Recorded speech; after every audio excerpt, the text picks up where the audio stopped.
Welcome to Adam's Farmhouse Kitchen, and today we're going to be making chocolate dipped strawberries.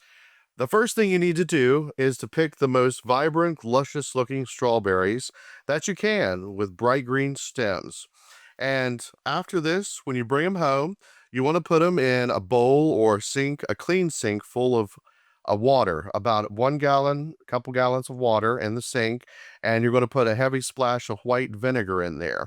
This is going to help to prevent bacteria from growing on the strawberries and to clean them really well. After that, you're going to pat them dry, and I like to put them on a tray like this, and they can go right in the refrigerator until the next day. Now, before you dip your strawberries, you need to take them out and let them come to room temperature. And I've got these really wonderful little brown paper cups that we're going to put them in after they set. So after we dip them, we're going to put them on a rack to cool, and they won't take too long to set up. You can put them in the fridge if you like to, and to speed up the setting process, maybe 5 minutes if that, once you put them in the refrigerator. So I have some chocolate, two different types here. I got some melting wafers, and I've melted these in the microwave at 30-second intervals, stirring every 30 seconds. These are dark cocoa melting wafers that I've melted. And in this one, we have bright white melting wafers. And so we've done this until the chocolate is melted and it's slightly warm to the touch.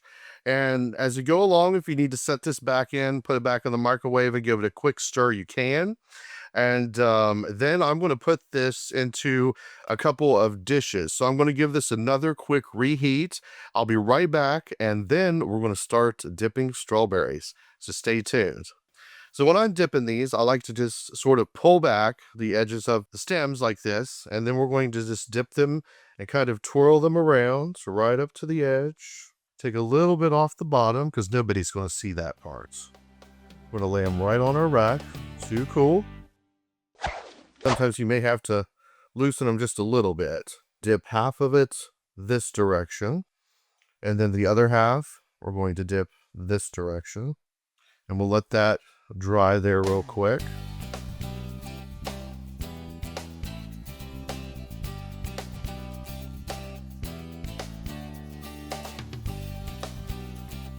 I put some of this melting chocolate in these bags.